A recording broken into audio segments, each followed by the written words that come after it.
오늘 함께 나누실 하나님의 말씀은 사도행전 2장 14절부터 36절까지 말씀입니다. 우리 모두 자리에서 함께 일어나셔서 함께 봉독하시겠습니다. 사도행전 2장 14절부터 36절까지의 말씀을 한 절씩 교독하겠습니다. 베드로가 11사도와 함께 서서 소리를 높여 이르되 유대인들과 예루살렘에 사는 모든 사람들아, 이 일을 너희로 알게 할 것이니 내 말에 귀를 기울이라. 때가 제3시니 너희 생각과 같이 이 사람들이 취하는 것이 아니라 이는 곧 선지자 요엘을 통하여 말씀하신 것이니 일러스되 하나님이 말씀하시기를 말세에 내가 내 영을 모든 육체에 부어주리니 너희의 자녀들은 예언할 것이요 너희의 젊은이들은 환상을 보고 너희의 늙은이들은 꿈을 꾸리라. 그때 내가 내 영을 내 남종과 여종들에게 부어주리니 그들이 예언할 것이요 또 내가 위로 하늘에서는 기사를 아래로 땅에서는 징조를 베풀리니 또 피와 불과 연기로다.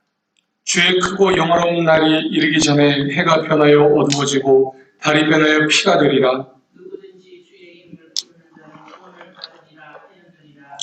이스라엘 사람들아, 이 말을 들으라. 너희도 아는 바와 같이 하나님께서 나사렛 예수로 큰 권능과 기사와 표적을 너희 가운데 베푸사 너희 앞에서 그를 증언하셨느니라. 그가 하나님께서 정하신 뜻과 미리 아신 대로 내 힘과 되었거늘 너희가 법 없는 자들의 손을 빌려 못 박아 죽였으나 하나님께서 그를 사망의 고통에서 풀어 살리셨으니 이는 그가 사망에 매여 있을 수 없음이라. 다윗이 그를 가르쳐 이르되 내가 항상 내 앞에 계신 줄을 배웠으니요 나로 요동하지 않게 하기 위하여 그가 내 우편에 계시도다. 그러므로 내 마음이 기뻐하였고 내 혀도 즐거워하였으며 육체도 희망에 거하리니 이는 내 영혼을 음부에 버리지 아니하시며 주의 거룩한 자로 썩음을 당하지 않게 하실 것이미로다. 주께서 생명의 길을 내게 보이셨으니 주 앞에서 내게 기쁨이 충만하게 하시리로다. 형제들아, 내가 조상 다윗에 대하여 담대히 말할 수 있노니 다윗이 죽어 장사되어 그 묘가 오늘까지 등에 있도다. 그는 선지자라. 하나님이 이미 맹세하사 그 자손 중에서 한 사람을 그 위에 앉게 하리라 하심을 알고 미리 보는 거로 그리스도의 부활을 말하되 그가 음부에 버림이 되지 않고 그의 육신이 썩음을 당하지 아니하시리라 하더니 이 예수를 하나님이 살리신지라. 우리가 다 이 일의 증인이로다. 하나님이 오른손으로 예수를 높이심에 그가 약속하신 성령을 아버지께 받아서 너희가 보고 듣는 이것을 부어주셨느니라. 다윗은 하늘에 올라가지 못하였으나 친히 말하여 이르되 주께서 내 주에게 말씀하시기를 내가 네 원수를 네 발등상에 되게 하기까지 너는 내 우편에 앉아 있으라 하셨도다 하였으니 함께 있습니다. 그런즉 이스라엘은 집은 확실히 알지니 너희가 십자가에 못 박은 이 예수를 하나님이 주와 그리스도가 되게 하셨느니라. 아멘. 모두 자리에 앉으시겠습니다. 주님의 사랑과 은혜가 함께 하시기를 간절히 축복합니다. 2021년 한 해도 하나님께서 우리 모든 성도들의 삶을 이끌어 가시고 아름답게 채우실 줄로 믿습니다. 저는 오늘 말씀을 준비하면서 한 가지 마음에 큰 짐이 있었습니다. 이게 뭐냐면 22절이나 되는 이 말씀을 다 읽어야 될 것인가. 보통 이렇게 목사님들이 보시면 핵심적인 부분을 딱 자르시는데 제가 계속 자르다 보니까 의미가 다 안 될 것 같은 거예요. 의미가 전달이 안 될 것 같은 거예요. 그래서 이 성경 말씀이 가장 좋은 설교라고 믿고 이 성경 말씀을 다 읽어야 되겠다는 생각을 갖게 되었습니다. 오늘 저는 여러분과 함께 성령 안에서 복음을 선포하라 라는 말씀을 함께 나누고 이 한 해를 시작하려고 합니다. 여러분, 사람이 완전히 변한 모습을 보신 적 있으십니까? 사람이 저 사람 변했다. 아마 우리가 변했다라고 말하는 그 경우는 다 부정적인 경우였을 겁니다. 착했던 사람이 악해지고 믿을 만한 사람이 믿지 못할 사람이 되고 때로는 부지런한 사람이 게을러지고, 이런 부정적인 경험들을 자주 하게 되면서 우리는 이 변했다라는 것을 무조건 나쁜 쪽으로만 생각하는 경향이 있습니다. 왜 그럴까? 우리 인생에는, 우리 육신에, 우리 마음에는 선한 것이 하나도 없기 때문에 그렇습니다. 우리는 그냥 놔두면 저절로 악해질 수밖에 없는 그런 연약한 인생이기 때문인 거죠. 그야말로 허물과 죄에 쌓인 인간. 그러나 하나님은 이 성경을 통해서 사람이 변하면 이렇게 변해야 된다. 사람이 변하면 이렇게 변해야 된다는 그런 예시들을 우리에게 보여주시고 있습니다. 그 중에 오늘 우리가 이 본문 말씀을 통해서 어떤 사람을 볼 수 있습니까? 바로 베드로와 그 11사도, 그와 함께 했던 11사도들을 볼 수 있습니다. 베드로를 위시한 모든 사도들의 변화의 모습은 이 담대히 설교하는 모습에서 우리는 찾아볼 수 있습니다. 저는 오늘 본문 말씀을 묵상하면서 저도 또 여러분도 이 말씀을 듣는 모든 분들도 이런 모습의 성도가 되어야 함을 저는 확신하게 되었습니다. 예수를 믿으면서도 하나님이 원하시는 변화가 없는 인생, 하나님께서 지시하시고 하나님께서 원하심에도 불구하고 변화가 없는 인생은 잘못 믿고 있는 것 아닌가. 나 또한 하나님께서 원하시는 모습에 변화가 없다면 나 지금 잘못 믿고 있는 것 아닌가. 오늘 우리가 주님 안에서 좀 이 부분을 새롭게 하기를 원합니다. 우리는 오늘 이 말씀을 통해서 변화 속에 있다면 그 변화를 좀 더 굳건히 하고, 또 아직 변하지 못했다면, 변화가 없다면 이 변화로 나아가는 복된 시간이 되기를 간절히 소망합니다. 우리는 베드로 이전의 모습을 잘 알고 있습니다. 이전의 베드로 어땠나요? 그는 겁쟁이였습니다. 그는 예수님 보시기에 한참 어리석은 인간이었습니다. 사람들이 예수님의 첫 번째 제자라고 부르기 맞지 않는 이 베드로는 갈릴리 호수에서 물고기를 잡던 어부로 살다가 예수님의 부르심을 받았습니다. 내가 너희를 사람들의 어부가 되게 하겠다 하신 예수님의 말씀을 붙들고 쫓아 예수님의 공생의 전부를, 온전히 전부를 다 쫓아다녔지만 그는 참 어리석은 인생일 수밖에 없었습니다. 우리는 이 베드로가 고백했던 주는 그리스도시요 살아계신 하나님의 아들이시니이다라는 이 고백을 잘 알고 있지만 이 고백 이후에 그는 책망을 받았습니다. 왜죠? 예수님께서 십자가에 못 박혀 돌아가시겠다는 그 말씀을 하자마자 아니요 주님은 절대 그러실 수 없습니다라는 하나님의 뜻이 아닌 인간의 육신의 뜻을 좇는 모습을 보였기 때문에 그렇습니다. 또 무리를 걷는 기적을 몸소 체험했음에도 불구하고 그는 연약한 믿음 때문에 물속으로 빠져가는 모습이 성경에 기록되어 있습니다. 또 예수님이 잡히시던 날 밤 대제사장의 집에서 너도 예수의 제자가 아니냐 한 그 여종의 말을 듣고 겁이 나서 나는 아니라 부인했던 베드로였습니다. 예수님의 죽음 이후에도 그는 여전히 겁에 질려서 문을 꼭꼭 닫은 채로 사람들과 함께 집안에 갇혀있는 모습을 보여주었습니다. 그러나 성령 세례를 받기 전에 그의 모습이 아무리 그러했다 하더라도 오순절 성령 세례 사건 이후에 그는 완전히 변화되었습니다. 어떤 변화일까? 저는 여러분과 함께 세 가지 차원에서 정리를 좀 해보았습니다. 첫 번째, 베드로에게 일어난 첫 번째 변화는 베드로 내면에서 솟아나는 담대함이 있었다는 겁니다. 베드로 내면에서 담대함이 솟아나고 있었다는 거예요. 여러분 14절부터 15절 말씀을 함께 읽어볼까요? 시작. 베드로가 11사도와 함께 서서 소리를 높여 이르되 유대인들과 예루살렘에 사는 모든 사람들아 이 일을 너희로 알게 할 것이니 내 말에 귀를 기울이라. 때가 제3시니 너희 생각과 같이 이 사람들이 취한 것이 아니라. 아멘. 지금 어떤 사람들은 성령 충만해서 방언으로 기도하는 이들을 바라보고 비웃고 조롱했습니다. 야, 저들이 새술에 취했다. 그러면서 비웃고 조롱했습니다. 그때 이 베드로와 11사도가 다 같이 일어나서 그 청중들, 그 회중들을 바라보면서 말합니다. 여러분, 이것을 아시기 바랍니다. 내 말에 귀를 기울이십시오. 지금은 아침 9시인데 어떻게 이들이 세술에 취했다 말할 수 있겠습니까? 저들은 결코 그렇지 않습니다. 라고 변호합니다. 지금 이것을 누구에게 말합니까? 예루살렘과 유대인과 예루살렘에 사는 모든 사람들에게 선포하고 있습니다. 여러분, 그들이 누굽니까? 며칠 전까지 예수님을 십자가에 못 박으라고 소리 질렀던 사람들입니다.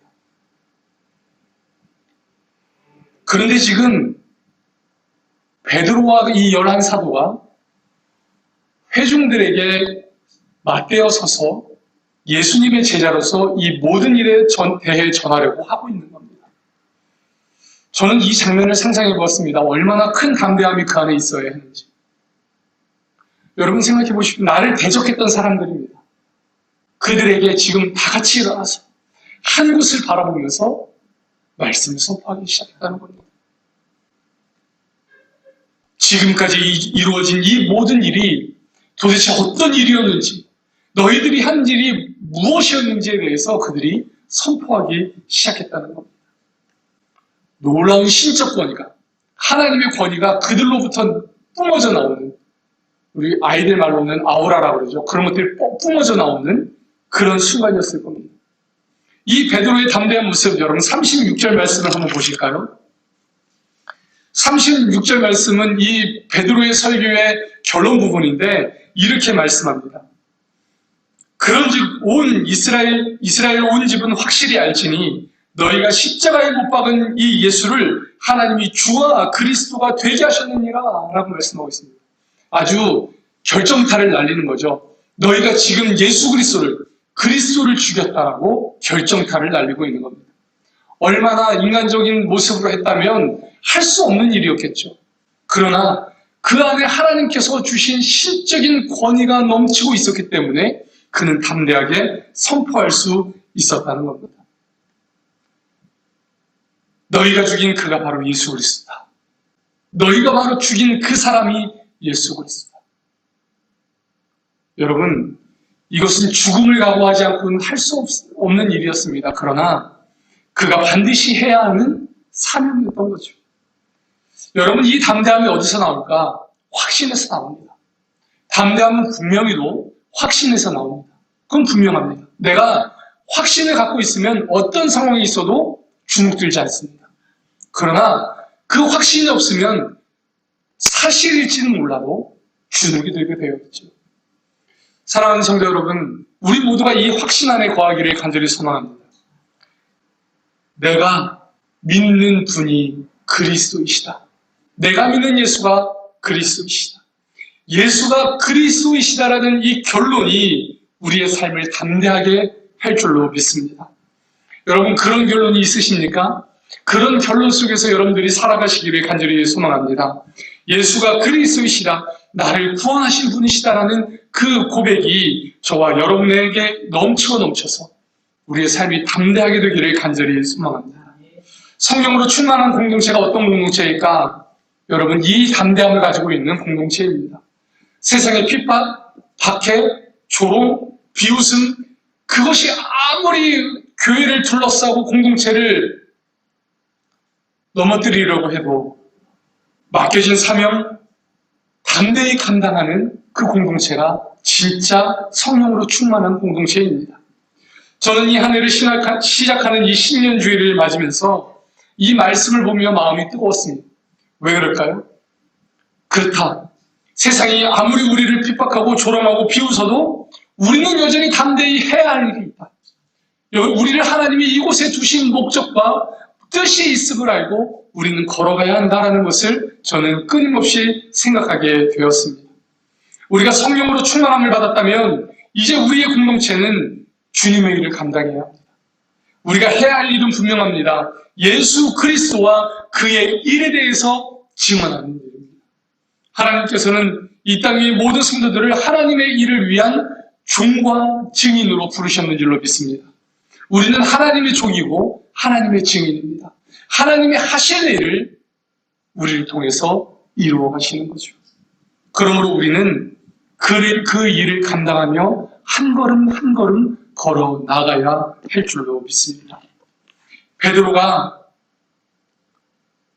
이렇게 변화된 모습으로 담대히 이 모든 일을 감당하는 것처럼 우리도 그런 모습으로 담대히 주님의 일을 감당하는 이 복된 한 해가 되시기를, 모든 성도 되시기를 간절히 축원합니다. 두 번째, 베드로에게 일어난 두 번째 변화는 그가 성경의 말씀을 제대로 이해하기 시작했다는 겁니다. 지금 베드로는 이 짧은 설교 안에서 요엘서 2장, 시편 16편, 그리고 시편 100편을 인용하면서 설교를 하고 있습니다. 어떻게 그럴 수 있었을까? 저는 이 말씀을 준비하기 위해서 최소 12시간을 준비한 것 같거든요. 아무리 못해도 12시간. 그런데 베드로는 가만히 앉아있다가 일어나서 이 말씀을 선포하는데 그 말씀들이 머릿속에서 확확 떠오르는 거예요. 어떻게 그럴 수 있었을까? 성령께서 그것들을 넣어주신 겁니다. 평소에 그가 깨닫지 못했던 그 성경의 말씀들이 그의 마음 안에서 새롭게 깨달아지기 시작하니까 그게 마음판에 새겨진 겁니다. 왜 우리가 방언을 하게 되었는지, 왜 우리가 하나님의 크신 일을 이렇게 선포하고 있는지에 대해서 지금 베드로는 성경 말씀으로 전하고 있는 겁니다. 여러분, 왜 방언을 말하게 되었습니까? 여러분, 16절부터 21절까지 눈으로 따라와 보시기 바랍니다. 이는 곧 선지자 요엘을 통하여 말씀하신 것이니 일러스되 하나님이 말씀하시기를 말세에 내가 내 영을 모든 육체에게 부어주리니 너희의 자녀들은 예언할 것이요 너희의 젊은이들은 환상을 보고 너희의 늙은이들은 꿈을 꾸리라. 그때에 내가 내 영을 내 남종과 여종들에게 부어주리니 그들이 예언할 것이요 또 내가 위로 하늘에서는 기사를 아래로 땅에서는 징조를 베풀리니 곧 피와 불과 연기로다. 주의 크고 영화로운 날이 이르기 전에 해가 변하여 어두워지고 달이 변하여 피가 되리라. 아멘. 지금 이 성령 강림은 말세를 위한 일이었습니다. 말세. 성령께서 오셔서 그 말세를 준비할 수 있도록 길을 열어주신 겁니다. 그 마지막 날 하나님의 때가 꽉 찼을 때, 하나님의 때가 이르렀을 때 성령을 모든 사람들에게 부어주시고 자녀들은 예언하게 하시고 젊은이들은 환상을 보게 하시고 늙은이들은 꿈을 꾸게 하셨습니다. 여러분, 오늘 우리가 꼭 잊지 말아야 할 것이 한 가지 있습니다. 오늘 우리는 말세를 살고 있습니다.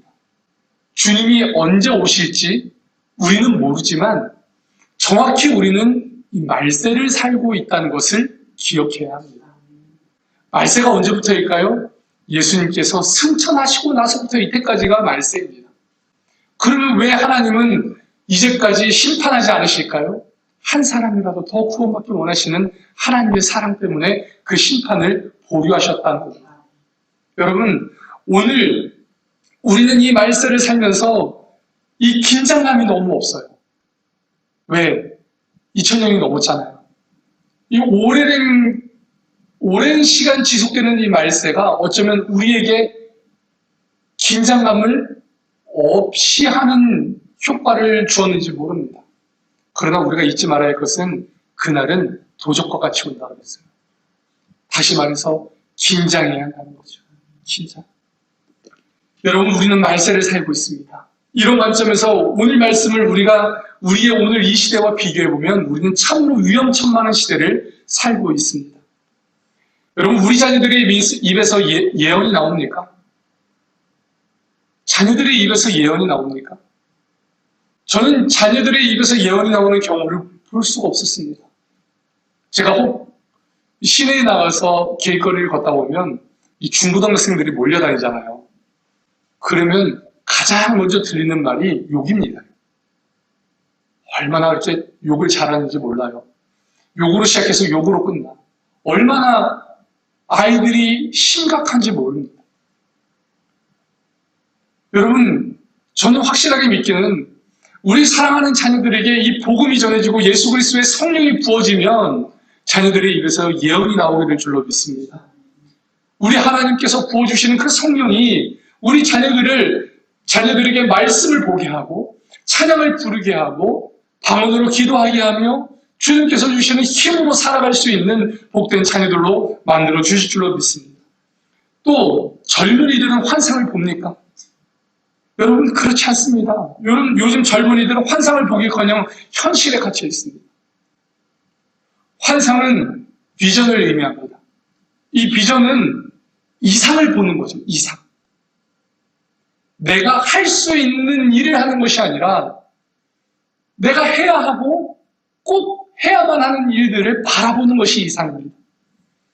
그런데 지금 청년들은 이상을 바라보지 못합니다. 현실을 비관하고 포기하는 모습을 보입니다. 한참 전부터 우리 젊은이들은 스스로 보기에 스스로 말하기를 해조선이라고 말합니다. 지옥과 같은 세상이라는 거죠. 취업하기도 어렵고 애 낳기도 어렵고 결혼하기도 어렵고 뭐가 이렇게 어려운지 모릅니다. 그래서 N4 시대라고 말합니다. 처음에는 자녀를 포기한다, 집을 포기한다 그랬다가 이젠 다 포기해버린대요. 며칠 전에 노량진 학원가를 다룬 다큐멘터리를 본 적이 있습니다. 저는 노량진 학원가에 한 번도 가본 적이 없지만 그곳이 그렇게 큰 곳인지는 처음 보았습니다. 그곳에 현실을 붙잡기 위해 뛰어든 청년들을 봅니다. 그리고 그 현실마저도 그들을 외면하자 점점점 포기해가는 청년들을 보았습니다. 여러분, 그러나 하나님께서 그들에게 성령을 부어주시면 그들이 이상을 보고 환상을 보게 될 줄로 믿습니다. 하나님이 맡겨주신 일들을 그들의 손으로 할 수 있는 복된 청년들이 될 줄로 믿습니다. 또 우리 어르신들, 여러분들 꿈을 꾸십니까? 요즘은 노년이 되면 적당하게 뒷걸음질 치고 물러서서 방관자의 자세로 살아가는 분들을 참 많이 봅니다. 꿈은 잠을 자는 상태에서 보고 듣는 것을 의미하는데 여러분 단순히 뇌에서 일어나는 일이 아닙니다. 이것은 성경을 보면 하나님의 예언과 하나님의 계시를 깨닫는 아주 중요한 도구였습니다. 또 이 꿈은 앞으로 내가 무엇을 해야 할지를 고민하는 사람이 갖게 되는 생각을 꿈이라고 말합니다. 난 앞으로 이렇게 살 거야. 난 앞으로 이렇게 할 거야. 몸이 늙어 뒷걸음질 쳐서 나 이 정도만, 내가 여기까지만, 교회에서도 여기까지만, 사회에서도 여기까지만, 가정에서도 여기까지만. 여러분 그것이 아니라 우리 어르신들이 꿈을 꾸는 세상이 오게 되기를 간절히 소망합니다. 하나님께서 성령을 부어주시면 주를 위하여 무엇인가 해야 한다는 그 사명감이 우리 어르신들의 생각에 꽉 차게 될 줄로 믿습니다. 뒤처지는 삶이 아니라 진취적인 삶. 여러분 우리가 잘 알지 않습니까? 여호수아 14장의 갈렙처럼 갈렙이 그 85세에 이렇게 말합니다. 오늘 내가 85세로 돼 모세가 나를 보내던 날 같이 오늘도 내가 여전히 강건하니 내 힘이 그때나 지금이나 같아서 싸움이나 출입에 감당할 수 있으니 그날에 여호와께서 말씀하신 이 산지를 지금 내게 주소서. 그 산지가 어떤 산지입니까?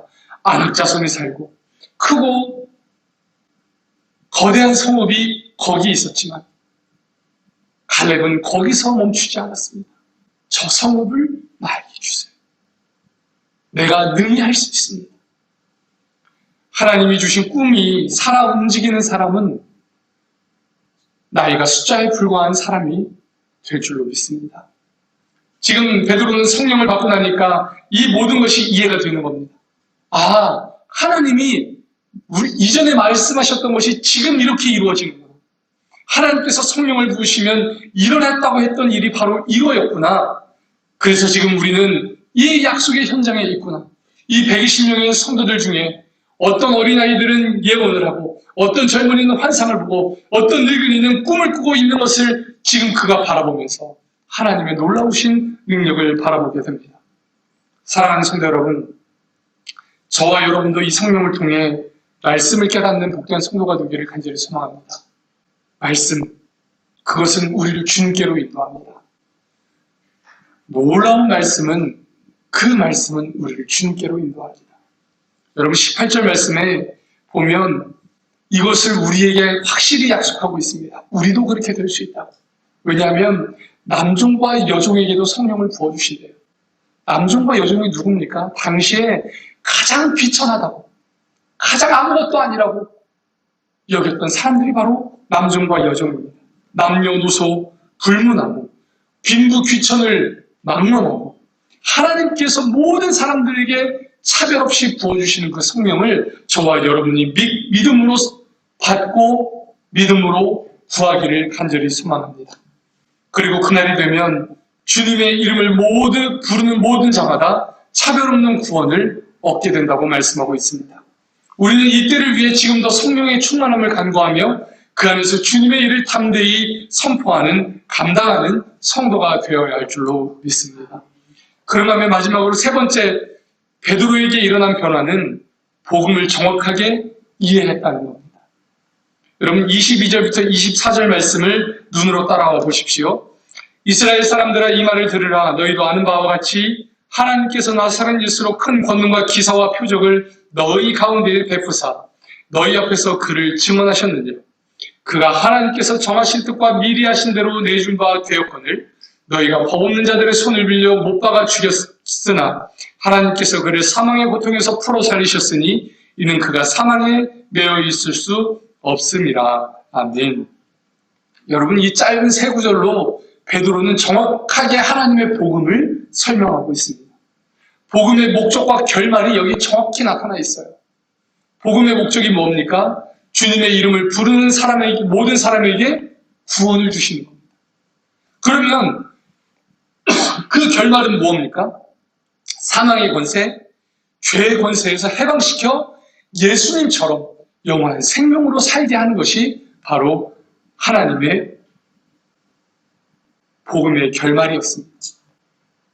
사랑하는 성도 여러분, 우리가 하나님의 자녀가 되었다면 사망의 권세, 곧 죄의 권세에서 해방되는 놀라운 역사가 있어야 할 줄로 믿습니다. 이것을 위해 하나님이 예수님을 죽음의 고통에서 풀어 살려주셨습니다. 잠자는 자들의 첫 열매로 예수 그리스도를 만들어주시고 살려주시고 오늘 우리도 함께 그 열매를 받기 원해서 그 열매로 살아가기 원해서 살아가는 그 성도가 되게 하여 주셨습니다. 이런 삶을 누가 살았죠? 오늘 본문에서 베드로는 다윗이 그런 삶을 살았다고 말씀하고 있습니다. 25절부터 28절 말씀을 보면 특별히 내 영혼을 음부에 버리지 아니하시며 주의 거룩한 자로 썩음을 당하지 않게 하실 것이미로다. 주께서 생명의 길을 내게 보이셨으니 주 앞에서 내게 기쁨이 충만하게 하시리로다 하였으므로 이렇게 말하고 있습니다. 내 조상 다윗에 대하여 담대히 말할 수 있노니 다윗이 죽어 장사되어 그 묘가 오늘까지 우리 중에 있도다. 그는 선지자라 하나님이 이미 맹세하사 그 자손 중에서 한 사람을 그 위에 앉게 하시리라 함을 알고 미리 본고로 그리스도의 부활을 말하되 그가 음부에 버림이 되지 않고 그의 육신이 썩음을 당하지 아니하시리라 하더니 라고 말씀하고 있습니다. 다시 말해서 다윗은 예수 그리스도의 부활을 미리 알고 그것으로 자기에게 기쁨을 삼았다는 거예요. 다윗처럼 사망의 깊은 골짜기를 걸었던 사람이 있었을까? 나 한 명 잡기 위해서 한 사람이 움직여도 두렵고 떨리는 일인데 다윗은 그를 잡기 위해서 온 군대가 출동한 적이 있었습니다. 그 세월이 10여 년. 참으로 힘들고 지치는 삶이었을 겁니다. 그런데 그가 예수님을 미리 보고 또 그 안에 있는 부활을 미리 보고 신앙을 갖게 되니까 26절 말씀처럼 마음이 기쁘고 혀도 즐겁고 육체도 소망 가운데 거하는 인생이 되었습니다. 그래서 그의 삶은 28절의 고백으로 결론 맺습니다. 주께서 생명의 길을 내게 보이셨으니 주 앞에서 내게 기쁨이 충만하게 하시리로다. 여러분, 복음은 우리를 죽음의 권세에서 해방하는 놀라운 능력입니다. 복음은 우리를 죽음의 권세에서 해방합니다. 그 놀라운 능력을 저와 여러분이 갖게 되는 은혜가 있기를 간절히 소망합니다. 아무리 죽음이 우리를 괴롭혀도 그 안에서 새롭게 역사하는 참된 복음으로 하나님의 평안과 기쁨을 누리는 저와 여러분 되기를 간절히 소망합니다. 사랑하는 성도 여러분, 오늘 우리는 신년주일을 맞이하여 주님 앞에 예배를 드립니다. 이 자리에 계신 분도 있고 또 가정에서 예배 드리시는 분도 있지만 우리가 모두 한 성령 안에서 변화되는 사람들이 되기를 간절히 소망합니다. 담대함이 솟아나고 성경의 말씀이 내면으로부터 깨달아지고 또 환경과 처지와 상황을 뛰어넘는 하늘로부터 내려오는 큰 기쁨이, 그 사망으로부터 해방되는 그 기쁨이 넘치는 성도가 되시기를 간절히 축원합니다. 코로나19가 지금 우리 모든 사회를 올가매고 있는 것 같습니다. 정지시켜버리고 우리의 평범한 일상을 다 빼앗아 가버리는 것 같습니다. 그렇다고 할지 몰라도, 설령 그렇다고 해도 복음의 정신, 복음의 자유, 복음의 사명만큼은 우리가 빼앗기지 않기를 원합니다. 오늘 우리의 기도는 하나님의 어떤 상황 가운데서도 이 복음의 정신과 복음의 자유를 누리고 복음의 사명을 감당하는 우리가 되게 해달라고 우리는 꼭 기도해야만 합니다. 마치 세상 사람들이 교회를 바이러스 보듯하여도 우리를 조롱하고 우리를 비웃어도 우리는 해야 할 일이 있습니다. 베드로처럼 담대하여 복음을 선포하는 것, 복음의 이 사명을 감당하는 것, 그렇게 살아가는 저와 여러분 되기를 간절히 소망합니다. 우리 함께 기도하기 원합니다.